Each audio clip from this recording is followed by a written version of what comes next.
जय माता दी बंधुओं, आज चैत्र नवरात्र का दूसरा दिन है।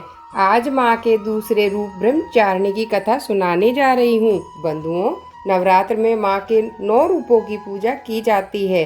जो ब्रह्मचारिणी माता के रूप की कथा सुनते हैं, माँ उनके संकट दूर करती हैं। देवी की आराधना करने वाला व्यक्ति मोक्ष का अधिकारी होता है। आइए जानते हैं पूजा विधि। प्रयास करें कि पूजा में लाल या पीले वस्त्र पहने। सबसे पहले जो कलश स्थापित किया है उसे तिलक करें और दीपक प्रज्वलित करें। माँ को भी तिलक लगाएं। संभव हो तो देवी को कमल या कमल के जैसे लाल रंग का कोई भी फूल अर्पित करें। इसके बाद मीठे का या फल का भोग लगाएं।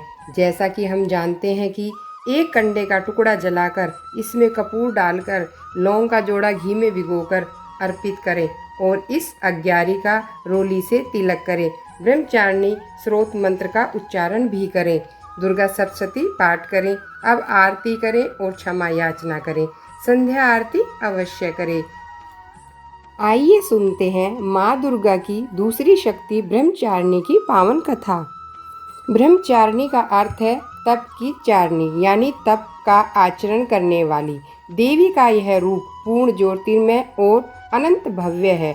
इस देवी के दाएं हाथ में जप की माला है और बाएं हाथ में यह कमंडल धारण किए हुए हैं। पूर्व जन्म में इस देवी ने हिमालय के घरपुत्री के रूप में जन्म लिया था और नारद जी के उपदेश से भगवान शंकर को पति रूप में प्राप्त करने के लिए घोर तपस्या की थी। इस कठिन तपस्या के कारण इन्हें तप धारणी अर्थात ब्रह्मचारिणी नाम से अभिहित किया गया।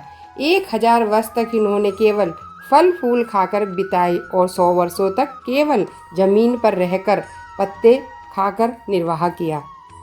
कुछ दिनों तक कठिन उपवास रखे और खुले आकाश के नीचे वर्षा और धूप के घोर कष्ट सहे।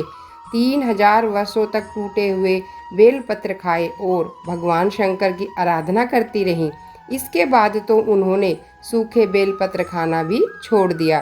कई हजार वर्षों तक निर्जल और निराहार रहकर तपस्या करती रहीं। पत्तों को खाना छोड़ देने के कारण ही इनका नाम अपर्णा पड़ा।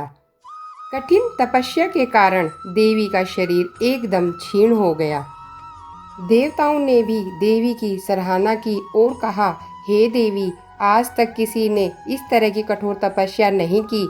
यह तुम्ही से संभव थी। तुम्हारी मनोकामना परिपूर्ण होगी। भगवान चंद्रमौली शिव जी तुम्हें पति रूप में प्राप्त अवश्य होंगे। अब तपस्या छोड़कर घर लौट जाओ। जल्द ही तुम्हारे पिता तुम्हें बुलाने आ रहे हैं। इस देवी की कथा का सार यह है कि जीवन के कठिन संघर्षों में भी मन विचलित नहीं होना चाहिए। माँ ब्रह्मचारिणी देवी की कृपा से सर्व सिद्ध प्राप्त होती है। दुर्गा पूजा के दूसरे दिन देवी के इसी रूप की उपासना की जाती है। माँ शेरावाली आप सभी पर अपनी कृपा बरसाती रहें और हर तरह की मनोकामना पूर्ण करती रहें। आपके सहयोग के लिए धन्यवाद। इसी तरह जुड़े रहिए हमारे साथ नवरात्र विधि और कथा जानने के लिए। जय माता दी। अगर आपको मेरी वीडियो पसंद आए तो कमेंट बॉक्स में जय माता दी अवश्य लिखें। अगर आपने मेरा चैनल सब्सक्राइब नहीं किया है तो प्लीज़ सब्सक्राइब कर लीजिए। धन्यवाद।